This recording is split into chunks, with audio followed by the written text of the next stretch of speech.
Movie के start होते ही हम कुछ पुलिस ऑफिसर्स को एक बिल्डिंग के अंदर जाते देखते हैं। देखने को मिलता है कि इस बिल्डिंग में एक घोस्ट यानी एक भूत है। ऑफिसर्स जब एक दरवाजा खोलने की कोशिश करते हैं तो उनका हाथ ही जम जाता है। दरवाजा तोड़कर जब ये लोग एक मीटिंग रूम में जाते हैं तो वहाँ सभी लोग सभी चीजें बर्फ में जमी हुई थी सिवाय एक लोहे की बॉल के जो हिल रही थी। ऑफिसर्स जैसे ही इस बॉल को चेक करने के लिए उसे टच करते हैं, यहाँ जमे हुए सारे इंसान टूटकर मर जाते हैं। बॉल के अंदर दो चमकती हुई आंखें दिखाई जाती हैं जो एक भूत की थी। जिसके बाद सीन कट होकर हमें 120 साल बाद का सीन दिखाया जाता है। हमें मिलवाया जाता है एक घोस्टबस्टर की टीम से जो भूतों से लड़कर उन्हें पकड़ने का काम करते हैं और इस शहर की भूतों से हिफाजत करते हैं। अभी ये लोग कार से कहीं जा ही रहे थे कि इन्हें शहर में एक खुला भूत नजर आया। इस ड्रैगन जैसे भूत को अपने काबू में करने के लिए सबसे पहले फोइबी अपनी कार से एक लेजर गन निकालते हुए बाहर निकलती है और लेजर से इस भूत पे हमला करती है, लेकिन भूत उसके काबू में नहीं आता। तभी उसका दूसरा साथी कार के अंदर से एक छोटी सी डिवाइस निकालकर इस भूत को पकड़ने की कोशिश करता है, लेकिन जब ये लोग इसमें भी नाकाम रहते हैं तो कैली नामी इनकी टीम लीडर बड़ी ही होशियारी से अपने एक ड्रोन को इस भूत के ऊपर भेजते हुए फाइनली इस भूत को काबू में कर लेती है। इस भूत को पकड़ने के चक्कर में इनका ध्यान तो सड़क पे रहा ही नहीं था। सड़क पे ये लोग बहुत नुकसान कर चुके थे, इनका अपना एक्सीडेंट भी हो चुका था और इस सारे नुकसान की वजह से इन्हें मेयर के पास बुलाया जाता है जो उनसे कहते हैं घोस्टबस्टर्स आप लोग शहर में बहुत नुकसान कर रहे हैं, अगर ऐसा ही चलता रहा तो आप लोग का काम रोक दिया जाएगा। जवाब में घोस्टबस्टर्स कहते हैं लेकिन हम तो शहर को भूतों से बचा रहे थे। लेकिन मेयर के मुताबिक ऐसा और चलने वाला नहीं था। मेयर सबसे पहले तो उनके ग्रुप से फोइबी को निकालने को कहते हैं क्योंकि अभी उसकी उम्र सिर्फ 15 साल है जो अभी इस काम के लिए मैच्योर नहीं है। घोस्टबस्टर मेयर को कन्विंस करने की कोशिश करते हैं लेकिन वो अपना फैसला सुना चुके थे। ये लोग अब केली के घर पर आते हैं जहाँ फोइबी अपने ग्रुप से नाराज नजर आ रही है क्योंकि वो मेयर की बात मानते हुए उसे अपने ग्रुप से कुछ टाइम के लिए बाहर निकाल चुके थे। यहाँ घोस्टबस्टर्स उसे समझाते हैं कि बस 3 साल की तो बात है, फिर हम तुम्हें हर मिशन में साथ लेकर जाया करेंगे। यही केली के घर के बेसमेंट में इन्होंने एक पूरी पाइपलाइन बनाई हुई थी भूतों को कैद करने के लिए। अभी भी अपने कैद किए हुए भूत को यहीं पे डालने वाले थे, लेकिन अचानक से ये मशीन काम करना बंद कर देती है। केली और उसका साथी बहुत ही मुश्किल से इस मशीन को हैंडल करते हैं और इस चीज में कामयाब हो जाते हैं कि बाकी भूत यहाँ से आजाद न हो। सीन कट होकर हमें एक ऐसी शॉप दिखाई जाती है जहाँ भूतों से रिलेटेड चीजों को बेचा जाता है। यहाँ एक लड़का वही मेटालिक बॉल बेचने के लिए आया था जिसे हमने मूवी के पहले सीन में देखा था। शॉपकीपर जैसे ही इस बॉल के अंदर किसी भूत को चेक करना शुरू करता है तो अचानक से उसकी शॉप में ही जलजला आ जाता है। हर चीज गिरने लग जाती है, यहाँ तक कि घोस्ट चेक करने वाली उसकी मशीन भी टूट जाती है। बॉल जहाँ रखी थी उसके नीचे टेबल भी फ्रीज होकर वो टूटकर बॉल वहाँ से नीचे गिर जाती है। इस बॉल की पावर का असर केली के उस घर तक भी हुआ था जहाँ पाइपलाइंस के अंदर वो लोग भूतों को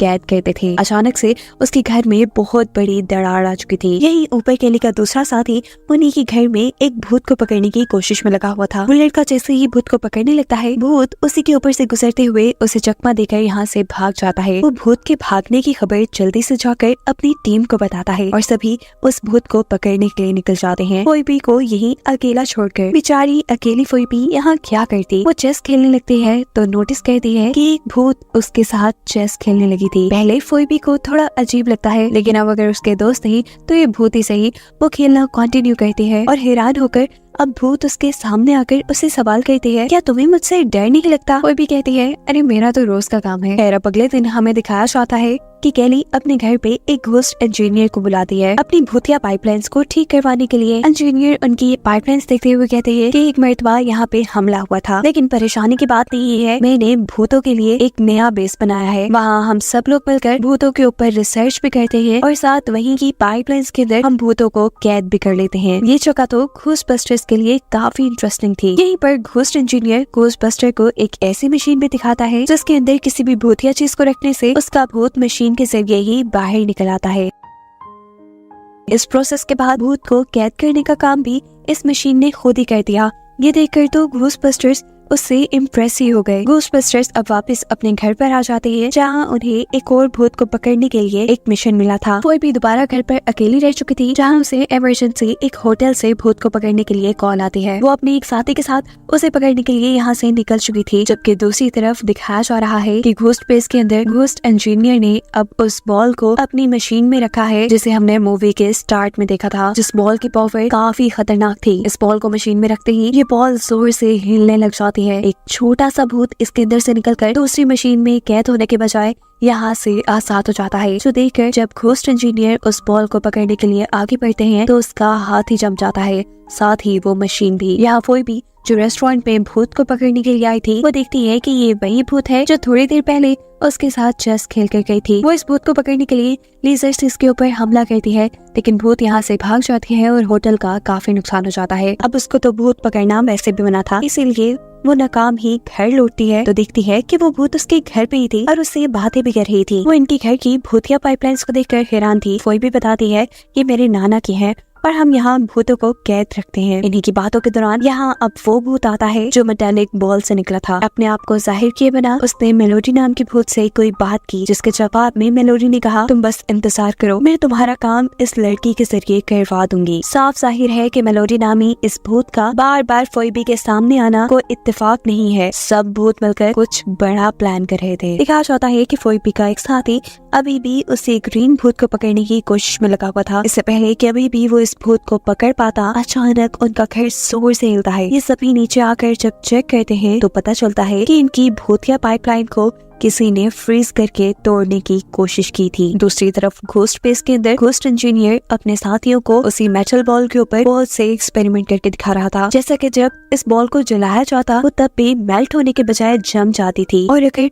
उसे भूतों के पास किया जाता था तो सारे भूत किसी मैग्नेट की तरह उसके पास आने लगते थे। ऐसी पावर्स रखने वाली कोई चीज इन लोगों ने पहली बार देखी थी। ये लोग अब इस बॉल के बारे में पता चलाने के लिए उस आदमी को बुलाने का फैसला करते हैं जो ये बॉल उनकी शॉप पे बेच के गया था। ये लोग अब इस मेटल बॉल के मालिक के घर पे आते हैं, जो इस मेटल बॉल के बारे में पूछने पे बताता है कि वो तो मेरी ग्रैंड माँ की थी जो अब मर चुकी है। वो अब उन्हें अपने घर में बने एक अजीब कमरे में लेकर आता है, जहाँ पर पुराने सोल्जर्स का सामान रखा हुआ था। ये लोग अब इस लड़की को लेकर अपनी लैब में आ जाते हैं, जहाँ एक एक्सपर्ट इस लड़के को टेस्ट करने लग जाता है कि कहीं ये भी तो किसी भूत के साथ कनेक्ट तो नहीं है, या इसके अंदर भी कोई और पावर्स तो नहीं है। यहाँ ये लोग नोटिस करते हैं कि जैसे जैसे इस लड़के के इमोशन चेंज होते हैं, वैसे ही उसके पीछे चले एक आग के लैंप पे असर पड़ता था। यहाँ दिखाया जाता है कि फोई भी उसी शॉपकीपर के पास है जो भूतिया चीजें खरीदता था। ये लोग भी उसी मेटल की बॉल की पावर्स को लेकर परेशान थे, जहाँ शॉपकीपर का असिस्टेंट आकर उन्हें एक ऐसे यूट्यूबर के बारे में बताता है जो भूतिया चीजों के ऊपर ही बात किया करता था। साथ ही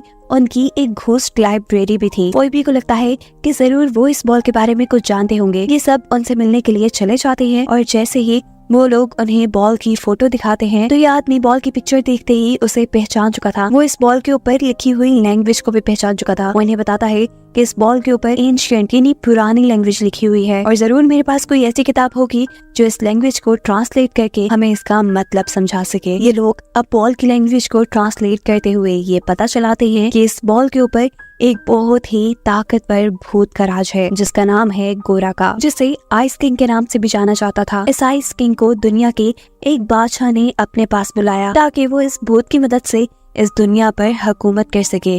जिस काम में वो बादशाह कामयाब भी हो गया, लेकिन अब बादशाह के अंदर लालच आ चुकी थी। वो गोराका को कैद करके उसकी ताकतें खुद लेना चाहता था। बादशाह को ऐसा करते देखकर गोराका इंतहाई गुस्से में आ गया, और गुस्से में ही उसने बादशाह की पूरी फौज को बर्फ में जमा दिया।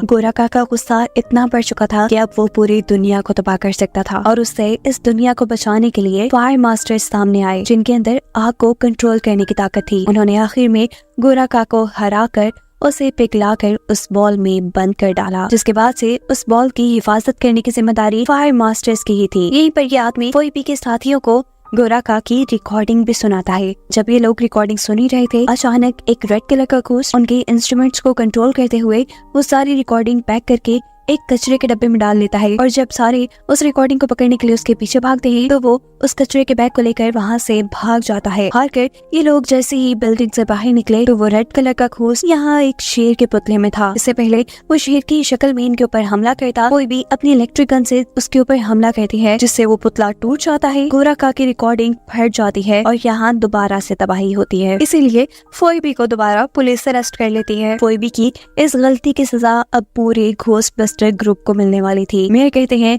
कि अब इस शहर में और घोस्टबस्टर्स काम नहीं करेंगे। यहाँ तक कि केली का घर भी सील कर दिया गया था जिसके अंदर जाकर ये लोग भूतों को कैद करते थे। साथ ही पुलिस ने घोस्टबस्टर्स की सारी लेजर गन भी अपने काबू में कर ली थी। यहाँ दिखाया जाता है कि वो घोस्ट लाइब्रेरी वाला इंसान यहाँ अब घोस्ट लाइब्रेरी वाले बॉल के मालिक के पास जाते हैं और बॉल के मालिक को बताते हैं कि तुम एक फायर मास्टर हो, तुम्हारी जिम्मेदारी थी उस बॉल को संभाल के रखना, तुम्हें उसे बेचना नहीं चाहिए था। तुम्हें उसको बेचने की वजह से ही गोराका इतना ताकतवर हुआ है।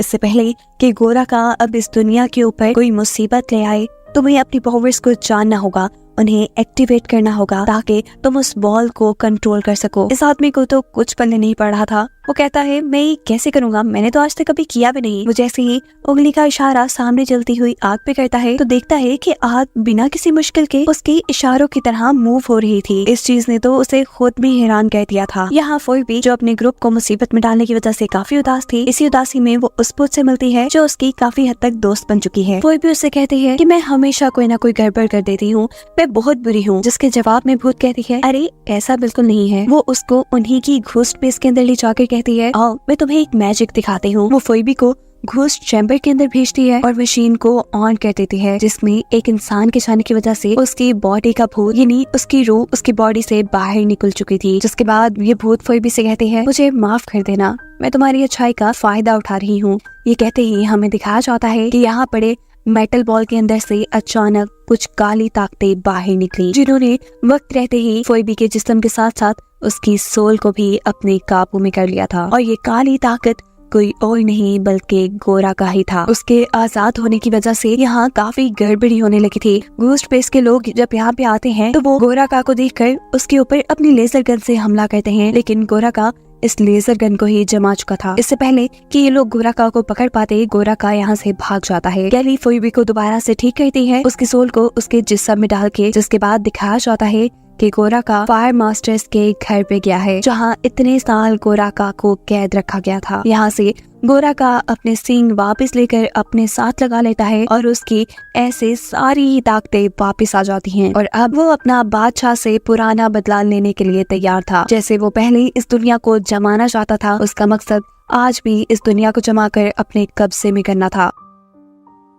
देखते ही देखते वो पूरी दुनिया में बर्फीला तूफान ला चुका था। हवा, सड़क, हर जगह बर्फ फैल चुकी थी। शहर की ये हालत देखकर सभी घोस्टबस्टर घोस्ट बेस के ऊपर जमा होते हैं। घोस्ट लाइब्रेरी का मालिक यहाँ इन सबको बताता है कि ये जो बर्फीला तूफान आया है ये गोराका लेके आया है और गोराका को सिर्फ एक फायर मास्टर ही कंट्रोल कर सकता है। और हमने फायर मास्टर भी ढूंढ लिया है जो उन्हें बिना किसी लाइटर के एक कैंडल को चला के दिखाता है। ये देखकर घोस्टबस्टर्स को उसके ऊपर कुछ ज्यादा यकीन नहीं था। वो घोस्ट इंजीनियर से कहते हैं कि हमें लेजर गन्स की जरूरत पड़ेगी जो सब पुलिस ले गई। और यहाँ घोस्ट इंजीनियर उन्हें लेटेस्ट मॉडल के कुछ सूट और लेजर गन दिखाता है जिससे आसानी से वो लोग भूतों से लड़ सकते थे। यहाँ इन सब घोस्टबस्टर्स को रोकने के लिए वो रेड घोस्ट यहाँ आया जो सभी मशीन्स को अपने कंट्रोल में कर सकता था, वो भी गोराका के कहने पर। इससे पहले कि ये लोग बाहर निकल पाते वो रेड घोस्ट इन्हीं की एक लेटेस्ट मॉडल की कार को अपने काबू में करते हुए उसकी लेजर से यहाँ एक घोस्टबस्टर के ऊपर हमला करने लगता है। इससे पहले कि घोस्टबस्टर का साथी इस हमले से मर जाता, यहाँ फायर मास्टर इस लेजर को अपनी पावर्स से बेंड करके उस बच्चे को बचा लेता है। जिसके बाद ये लोग जब खुद रेड घोस्ट के ऊपर अपनी लेजर से हमला करते हैं तो रेड घोस्ट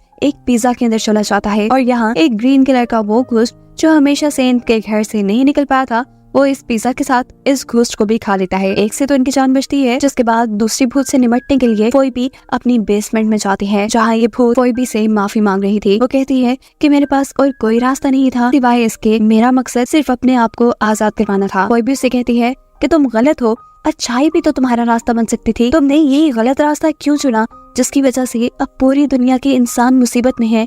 तुम देख तो रही हो पूरी दुनिया के साथ सभी इंसान भी जम चुके हैं। अभी ये लोग यही बातें ही कर रहे थे कि पीछे से गोरा का दीवार तोड़ते हुए अंदर आ जाता है, जहाँ सभी घोस्टबस्टर मिलकर लेजर से उनके ऊपर हमला करते हैं, लेकिन गोरा का सभी के लेजर जमा कर तोड़ देता है। गोरा का अब अपनी पावर से यहाँ पर वो पाइपलाइन भी तोड़ चुका था जिसके अंदर ये लोग भूतों को कैद करते थे। सारे भूत यहाँ से निकलकर जगह जगह शहर में फैलकर लोगों को तंग करना शुरू कर देते हैं, जो लोग पहले से ही बर्फ के अंदर जमे हुए थे। इससे पहले कि गोरा का यहाँ कोई और तबाही करता कोई भी की, वो दूसरी दोस्त भूत यहाँ एक माचिस की तिली जलाकर फायर मास्टर के आगे करती है। इस शोले को ये फायर मास्टर अपनी पावर्स की मदद से बहुत ज्यादा बढ़ाकर इसे गोरा का के ऊपर हमला करता है। गोरा का इस हमले से कमजोर होने लगा था। उसको कमजोर होता देखकर सारे घोस्टबस्टर मिलकर अपने लेजर से उसके ऊपर हमला करते हैं, जिससे वो उनके कंट्रोल में आने लग जाता है। उसे पूरी तरह कंट्रोल करने के लिए एक घोस्टबस्टर यहाँ पर उनकी घोस्ट को कैद करने वाली पाइपलाइन को ऑन करने को कहता है, जो पहले खराब हो चुकी थी। ये लोग किसी उम्मीद के चलते जब उसे ऑन करते हैं तो किस्मत से वो चल भी जाती है। ये मशीन अब गोरा का के साथ काफी सारे मॉन्स्टर्स को अपने अंदर हड़प कर गई थी। उसके कैद होते ही यहाँ उसकी सारी ताकतों का असर भी खत्म होने लगा था और इस दुनिया के ऊपर से बर्फ भी हटने लगी थी। फोइबी की ये दोस्त जिसने गोरा का को हराने में उनकी मदद की थी, वो यहाँ फोइबी के सामने आकर उससे कहती है कि तुमने ठीक कहा था, अच्छाई भी आजादी का रास्ता हो सकती है। और देखो मैं आजाद हो गई। वो अब इस दुनिया से आफ्टर लाइफ में जा चुकी थी। ये लोग अब जैसे ही अपनी घोस्ट प्लेस से बाहर निकलते हैं तो पूरा शहर उन्हें अप्रिशिएट करने के लिए खड़ा हुआ था, क्योंकि उन्होंने इन लोगों की जान बचा ली थी। मेयर जो कि घोस्टबस्टर्स को बिल्कुल पसंद नहीं करता था, मजबूरी में सब लोगों के सामने उसे भी घोस्टबस्टर्स की तारीफ करनी पड़ती है। साथ ही वो फोइबी को भी उसकी टीम के साथ काम करने की इजाजत दे देता है और इस बात से घोस्टबस्टर का एक ग्रुप काफी खुश होता है। अब जैसे हम पहले जानते हैं कि गोरा का के घोस्ट पाइपलाइन के ऊपर हमला करने की वजह से काफी सारे घोस्ट आजाद हो गए थे, इसीलिए अब घोस्टबस्टर्स के पास तो बहुत काम था इन सारे भूतों को पकड़ने का, जहाँ कुछ भूत किसी एक आदमी का ट्रक भी लेकर भाग गए थे। और इसी को दिखाते हुए ये कहानी यहाँ खत्म हो जाती है।